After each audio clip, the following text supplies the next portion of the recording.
Hi, I am Carly, recovered alcoholic. Welcome to North Star Big Book. I am super excited to introduce our new series where I get to invite a member of Alcoholics Anonymous who also loves the Big Book to join us on our podcast and share with us a part of the Big Book that is meaningful to them and help us see it from their eyes. And I have to tell you, normally I'm not excited to do anything because I don't want to ever do anything. But today I was actually really excited because my mother is the guest. Hello, Beverly. Hi, Carly. I'm Alice, excited. introduce yourself. Hi, my name is Beverly Israel, and I am a grateful recovered alcoholic. Welcome, Beverly. Tell us your sobriety date. November 26, 1991. So my mother got sober, thank God. 7 years before me, her and my father got sober. I was 13 when they got sober, and it completely changed our lives. If you listen to my story, you'll hear part of that. I need to get my mom's lead on here. My mom is, if you see her in person, she's visually beautiful. She takes really good care of herself. She's a very giving human, really generous and kind.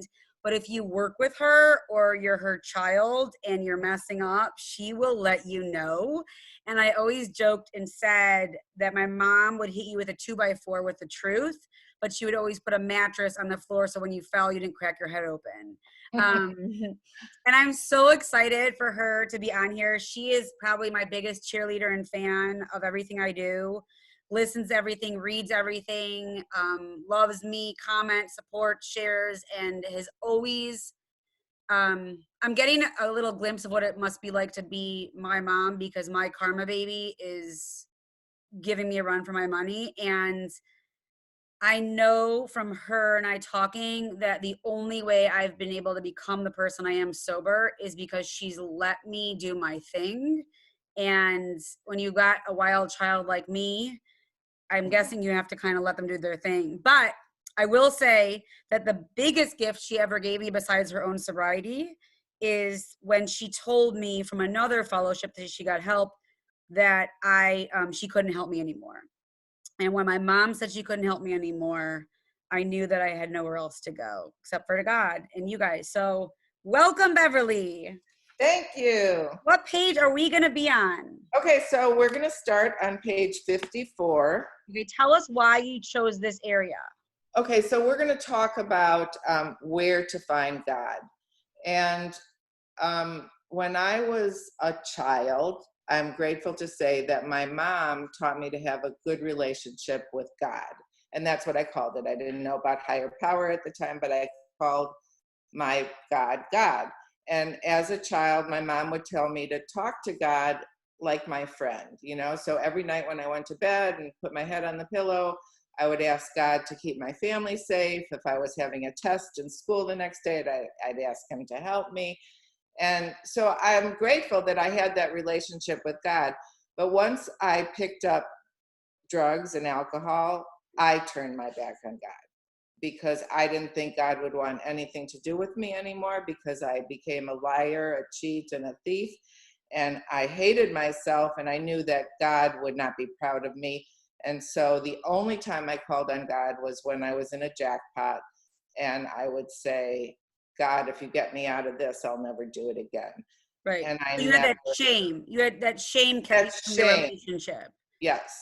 So when I finally was confronted with my alcoholism by my mother and sent to Jewish Family Services and saw a therapist, and she, you know, gave us an assessment and told me I was an alcoholic, and they sent me to the Cleveland Clinic for outpatient treatment. They told me there on the first day of treatment that, oh, I had all these problems and how could I ever get sober? And they said, take all your problems. They made me make a God box and put all my problems in my God box and give them to God. And they told me that God could handle all the problems and I didn't have to worry about them anymore. And I could take them back one at a time when I was ready to deal with them. And all the years that I was drinking and would get in a jackpot and I'd change what I drank, or I changed who I hung out with, or I changed everything that I could externally, I never asked God to help me not to drink. I didn't know, to do that. But once I went to treatment, they told me to do that. And they said when I made it through that day to thank him at night. And so, You know and what? they, You know what I'm thinking? I never asked God for that either. I had a very similar relationship with God that you did. When I was growing up, you told me about God when you got sober, really. And when I started using, I didn't want to have anything to do with God because I thought God didn't want to have anything to do with me. And I only asked for help when I was in trouble. But I don't think I asked God for help because I didn't want help from God. Like mhm, I didn't want God to help me with that because I didn't really want to stop. right. Yeah, I think that's true for me too. Or I didn't even think about it. I mean, the thought of my life without alcohol was crazy. Like I thought alcohol was my solution, not realizing that it really was my problem. So once they told me that to ask God every day to keep me sober and to thank him at night, it was easy for me to reestablish that relationship with God. And I'm so grateful for that. And, I tell my girls when I sponsor, especially girls that have a hard time with the whole God thing. And a lot of people in the rooms do, but you know what? Step one tells us what our problem is, and step two is our solution. And the solution is going to God. God is our solution. And whether we like that or not, I always tell my girls that if you don't believe, just all you have to do is have the willingness to believe. That's it. And I always say, borrow my God, because listen, Carly, you know better than anybody. When I was out there drinking and drugging, God was in the driver's seat. I mean, I drove drunk all the time with my two beautiful children in the car. And the fact that I never killed anybody or killed my children, is God. It's all God. And I truly believe that God saved me to be of purpose to help others. So that's where I'm at. So take us on 54. Where are we going to start? Okay, I'm going to start in the bottom paragraph where it says, imagine life without faith. Go for it. Were nothing left but pure reason, it wouldn't be life. But we believed in life. Of course we did. We could not prove life in the sense that you can prove a straight line is the shortest distance between 2 points. Yet there it was. Could we still say the whole thing was nothing but a mass of electrons created out of nothing, meaning nothing, whirling on to a destiny of nothingness? Of course we couldn't. The electrons themselves seemed more intelligent than that. At least so the chemists said. Hence, we saw that reason isn't everything. Neither is reason, as most of us use it, entirely dependable, though it emanate from our best minds. What about people who proved that man could never fly? Yet we had been seeing another kind of flight, a spiritual liberation from this world. People who rose above their problems. I They want to said, stop right there for a second. okay, I love that they talk right here on 55 about people who rose above their problems, that we see it. And that's a reminder for me as a member of Alcoholics Anonymous to show my problems to other people and show how I'm walking through them with God. Because if I just show up at meetings or virtually show up at meetings and just say my life is easy and perfect and awesome and wonderful, then people are going to feel isolated because they're not going to want to share with me their struggles. And I pay attention to the people in AA who are ahead of me, who go through really hard times and how they do it. And when they tell me that God helps them through it. So keep going with that. absolutely, I agree with you 100%. I learned early on in my sobriety from a member of my home group at the time who is no longer with us, Larry Shulman, and he used to stand up at meetings and just dump what was going on with him, whatever happened during the day. And he used to say over and over, a problem shared is a problem cut in half. And it doesn't mean anyone's going to give you a solution or tell you what to do, but just saying it and letting people know, like you say, life isn't perfect, but you don't have to drink over it. And So letting others see that the way we are walking through it is with our higher power. I agree, because for me, people at the podium have been my biggest examples. Like I've seen people stand up there and talk about living through death in their family, living through cancer, living through chemo, living through, Yeah. Relationships. yes, everything, and not having to drink. And that's such an Right. example. It says right there, read that. They said, God made these things possible, and we only smiled. We had seen spiritual release, but like to tell ourselves it wasn't true. Okay, so now then when I go on, this is where we find God. And I love that Bill and Bob wrote this and just knew exactly where God was for And I us. want to stop you for 1 second because um, on page 45 in the Yes. beginning of We Agnostics, there's a mini paragraph where it says lack of power, that was our dilemma. So they identified the problem, right? You said is the physical allergy, mental obsession, the solutions that we need a power because we're not big enough. And it says we had to find a power by which we could live. And it had to be a power greater than ourselves, obviously. But where and how were we to find that power? And I always tell the women I work with, I write page 55 after that question, because the book is actually going to, and it says, well, that's exactly what this book is about. Its main object. So the main object of this book is not to tell us how to think. Its main object is to enable us to find a power greater than ourselves, which will solve our problems. So I want to remember on 55 that you're about to take us to the place where it's going to tell me how to find this God that's going to solve my problem. Right. I mean, after page 45, they say they don't talk about alcohol anymore. The whole rest of the book is about how do you find God. And how to unblock yourself so you can get connected again. Right. So it says, actually, we were fooling ourselves, for deep down in every man, woman, and child is the fundamental ideal of God. It may be obscured by calamity, by pomp, by worship of other things, but in some form or other, it is there. For faith in a power greater than ourselves and miraculous demonstrations of that power in human lives are facts as old as man himself.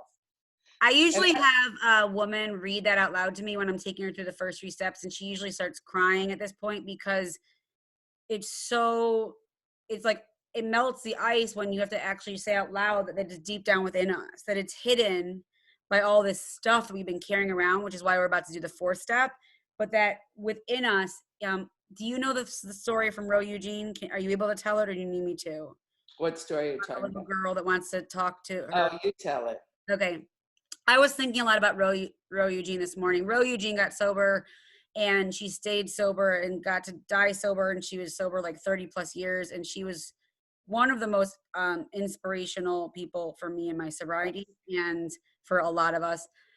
And she always would tell this story at a podium, whether it's true or not. I love the idea behind it. And she said that there was a little girl who was like 3 or 4, and when her parents told her that they were going to have a new little baby and that she was going to be a big sister, she was really excited. And she said, as soon as the baby is here, I want to be alone with the baby and talk to the baby. And the parents thought it was funny and cute.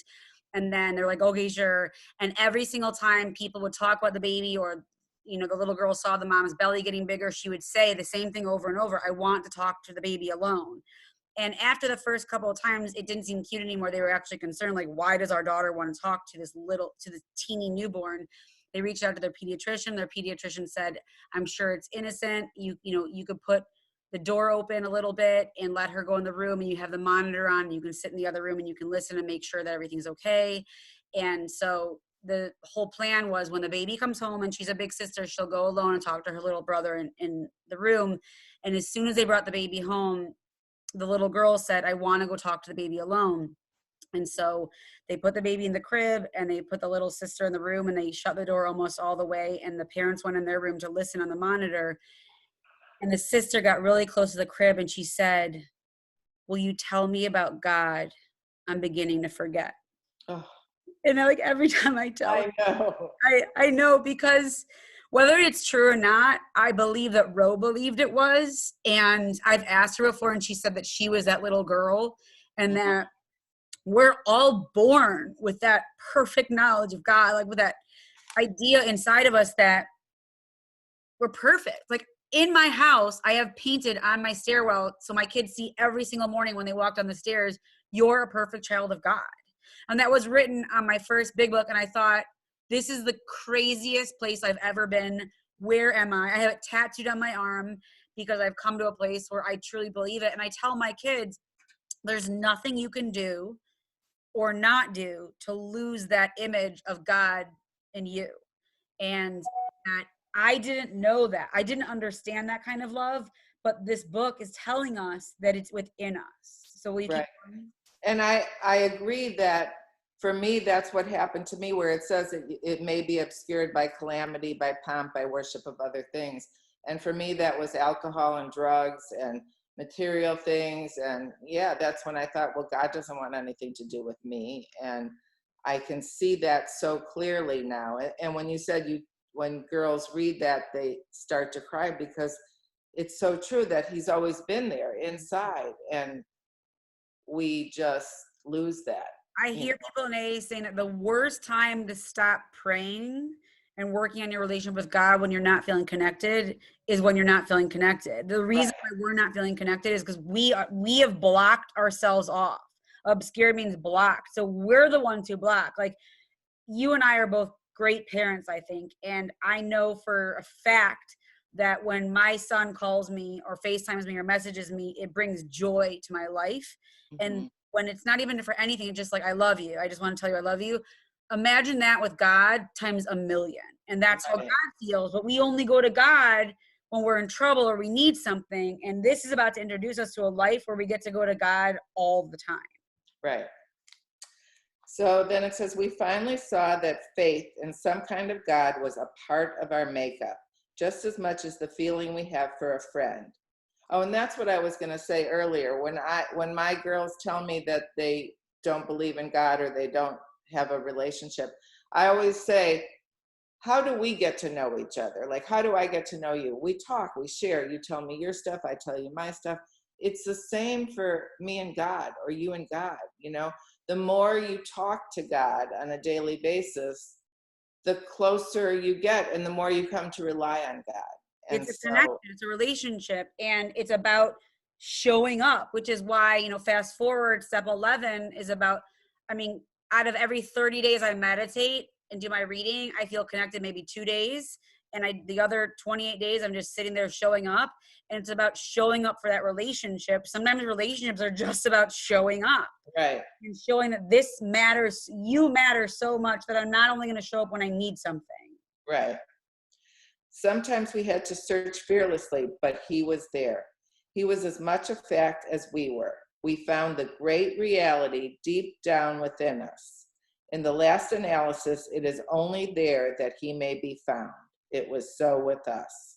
I want to identify that they capitalize the words great reality because those are other words that we can use to Or talk about higher power. God, right? There's other, they say higher power, they say universe, they say all sorts of things, creator, presence, infinite power, love. And the reason why I want to remind each other that is because they're using the word he a lot. But remember, this was written in the 1930s.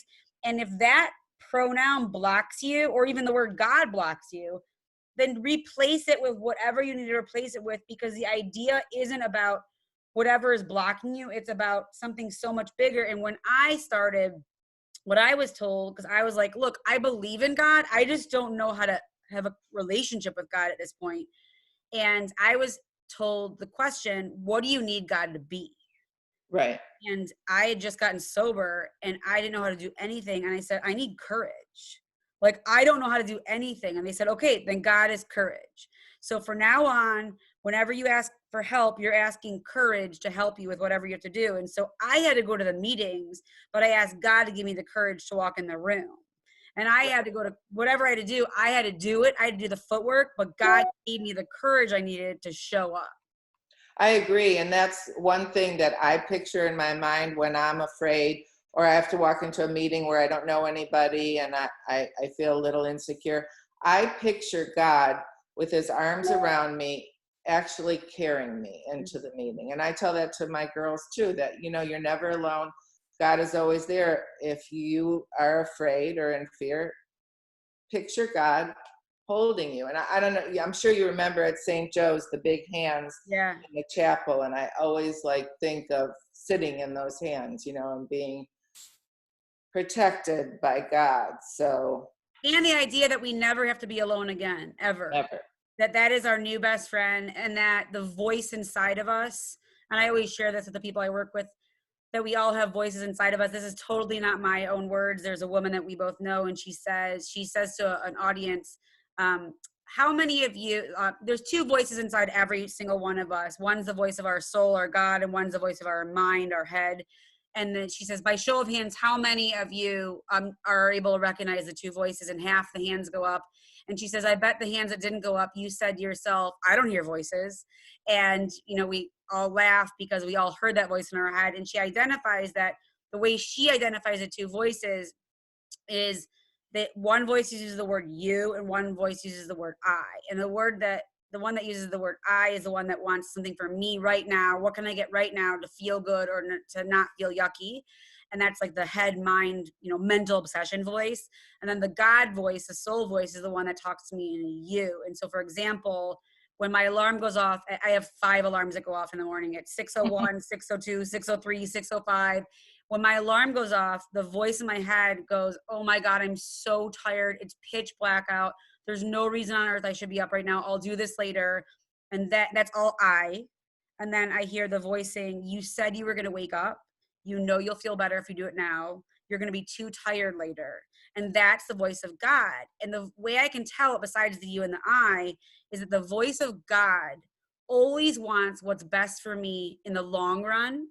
And the voice of myself always wants what's best for me right now. Mm-hmm. And it's really interesting because we're able to identify that when we get unblocked. And so one of the gifts that happened down the road in the program is if I keep doing this work, I'm going to be able to identify those voices. I even told one of my sponsees to text back and forth with herself, with her voices, so she could figure out what to do, and she did. Oh, really? That's a good idea. Well, I remember and loved that when I was new and telling my sponsor I had this problem and these bill collectors and all this stuff. And she told me, I'm going to get this wrong. Don't tell your God how many problems you have. Tell your problems how big your God is. I like and it's God true. is the only power that's greater than the mental obsession. Right. I mean, and then when I think about it, if God could remove from me the obsession to drink, which had me like in jail, I didn't know how I can get through an hour, let alone 24 hours without drinking. If he could remove that obsession, I realized that he could do so much more for me, And so. And it promises us all our problems. Right. You want to keep going? Yeah, it says we can only clear the ground a bit. If our testimony helps sweep away prejudice, enables you to think honestly, encourages you to search diligently within yourself, then, if you wish, you can join us on the broad highway. With this attitude, you cannot fail. The consciousness of your belief is sure to come to you. And those are beautiful promises, because I love the idea of the broad highway. And right, because in AA we hear well-meaning people say like, oh, the road gets narrower. And I know what they mean. It gets narrower in terms of the things that I'm allowed to do in order to not be present. Like I no longer can do this, I'm no longer going to do that. But what they're saying here, the promise of the book says that it's going to get broader. Like our lives are going to get so much bigger and so full. And whenever I want to complain about how busy it is, I have to stop and remember I used to have no life. My life used to be very, very small and miserable and dark. And now it's going to get big. And one of the things I love in that paragraph you just read, Sarah and I always focus on that sentence, with this attitude, you cannot fail. It doesn't say you might not fail. It says you cannot fail. Right. The book is telling me with the attitude that I'm going to do the work to unbury God that I've hidden and work with God, that with that attitude, with me and God, we're not going to be able to fail, which is amazing. Right. And that attitude, they say, is sweep away prejudice, think honestly, and search diligently within yourself, So with those attitudes, we cannot fail. And I just love that. It's great. Are we stopping here? Do you want to go? Yeah. That was I loved it. Thank you. Doesn't everybody love my mom? Say thank you. I love you, Carly, and I'm so proud of you. And I love going for walks and listening to you and listening to you doing these podcasts and hearing the big book come alive, and you Yeah. make it come alive and I make it so can't attractive. wait to keep interviewing people. I want to have the entire big book from the first page to 164 done by all these people in my life that I love. And you will. Thank I you. don't doubt it for 1 minute. You are my best everything. Thank you. I love you And so I much. honestly don't know where any of us would be without you taking that courageous step into the room. So thank you. But look at our family today. I I know. mean, my mother is sober. We got a lot of alcoholics in our house. Yes, we We do. can have a meeting and a family reunion easily. Yes. I remember hearing a message once where the woman at the podium said, alcoholism doesn't run in our family, it gallops in our family. Yeah, our family tree is riddled with it. Yes. I love you, Mama. Love you too. Have a good one. Bye.